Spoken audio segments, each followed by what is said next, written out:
Hello বন্ধুরা, আমার channel বাঙালি রান্নাঘরে আপনাদের সবাইকে ওয়েলকাম জানাচ্ছি। আজ আমি আপনাদের সাথে একটা দারুণ স্বাদের খুব সহজ চিকেনের রেসিপি শেয়ার করছি। আজকে আমি বানাচ্ছি চিকেন ফ্রাই। এটা আপনারা 5 থেকে 7 মিনিটের মধ্যেই খুব তাড়াতাড়ি তৈরি করে নিতে পারেন, আর এটা বানানো ভীষণ সহজ। তো চলুন তাহলে আর দেরি না করে আজকের এই সহজ রেসিপিটা আমরা দেখে নিই। আমাদের এই চিকেন ফ্রাই রেসিপিটা বানানোর জন্য এখানে আমি 350 গ্রাম মতো চিকেন নিয়েছি উইথ বোন। আর এই চিকেনটাকে আমি একটু ছোট সাইজ করে কেটেছি, আপনারা চাইলে এর থেকে একটু বড় সাইজ করেও কাটতে পারেন। আর এটাকে খুব ভালো করে আমাদের ধুয়ে রাখা আছে। এর সাথে আমি আরও কিছু উপকরণ নিয়ে নিয়েছি। এখানে আমি নিয়ে নিয়েছি প্রায় 20 থেকে 22টা মতো গোটা গোলমরিচ, রয়েছে আমার প্রায় 1 ইঞ্চি মতো আদা, 7 থেকে 8 কোয়া মতো রসুন, 4টে কাঁচা লঙ্কা, 1 ফালি লেবু, আর রয়েছে এখানে 2 টেবিল চামচ টক দই, 1 চামচ মতো কাসুরি মেথি, আর রয়েছে স্বাদ মতো লবণ।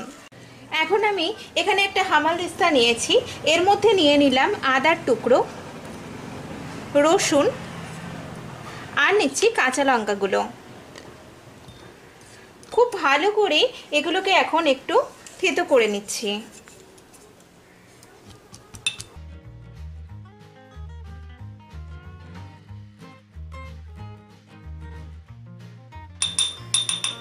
এটা আমাদের হয়ে গেছে।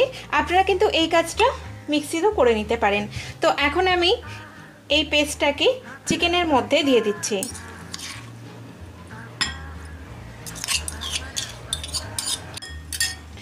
এবারে আমি এর মধ্যেই এই গোলমরিচগুলোকেও একটু থেতো করে নেব।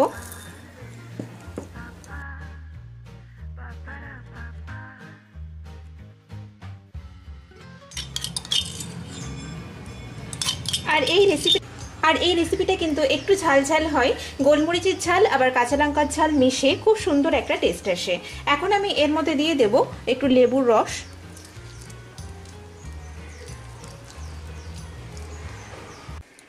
দিয়ে দিচ্ছি এর মধ্যে টক দই, আর দিয়ে দেব স্বাদ মতো লবণ। এখন এই সব উপকরণ খুব ভালো করে আমি মিশিয়ে নিচ্ছি, চিকেনটাকে ভালো করে ম্যারিনেট করে নিচ্ছি। এই চিকেনটা আমাদের ম্যারিনেট করা হয়ে গেছে। এখন আমি এই অবস্থায় এটাকে প্রায় 30 মিনিট ঢাকা দিয়ে রেখে দিচ্ছি। প্রায় 30 মিনিট হয়ে গেছে এই চিকেনটা আমাদের ম্যারিনেট করা রয়েছে। আপনারা চাইলে এর থেকে বেশি সময়ও রাখতে পারেন। তো এখন আমি এই চিকেনটাকে ফ্রাই করে নেব। এখন আমি কড়াইতে দিয়ে দিচ্ছি 1 টেবিল চামচ বাটার। বাটারটা আমাদের গলে গেছে। এখন আমি এর মধ্যে চিকেনটা দিয়ে দিচ্ছি ফ্রাই হবার জন্য।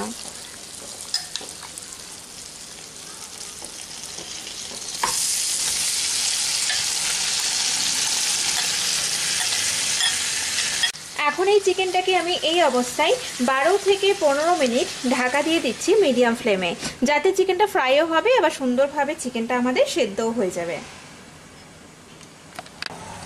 প্রায় 7-8 মিনিট হয়ে গেছে। দেখুন চিকেনটা থেকে কিন্তু বেশ একটু জল বেরিয়েছে, এটাতে চিকেনটা আমাদের সেদ্ধ হয়ে যাবে। তো এখন আমি এটাকে একটু নেড়ে দিচ্ছি। এখন এটাকে আবার হবে 7 থেকে 8 মিনিটের জন্য ঢেকে দিলাম। আপনারা চাইলে কিন্তু এর মধ্যে রেড চিলি পাউডার দিতে পারেন বা সামান্য হলুদ দিতে পারেন, তবে আমি এটা হোয়াইটই রাখবো, যার জন্য এগুলো আমি ব্যবহার করব। প্রায় 5 মিনিট হয়ে গেছে। দেখুন জলটা কিন্তু অনেকটাই বেশ আমাদের শুকিয়ে গেছে, চিকেনটাও এক সাইড ফ্রাই হয়ে গেছে। এখন এটাকে আবারও আমি একটু নেড়ে দিচ্ছি। এটাকে একদম হালকা ব্রাউন করে ভেজে নেব। চিকেনটা কিন্তু আমাদের ফ্রাই হয়ে গেছে, আর চিকেনটা আমাদের খুব সুন্দরভাবে সেদ্ধ হয়ে গেছে। দেখুন এর মধ্যে একটা হালকা সোনালি রং চলে এসেছে।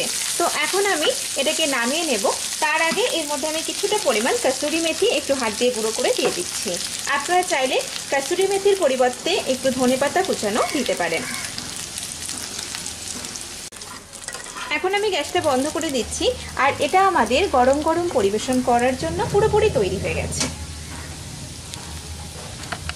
দেখলেন তো কত সহজে আমাদের এই চিকেন ফ্রাইয়ের রেসিপিটা তৈরি হয়ে গেল।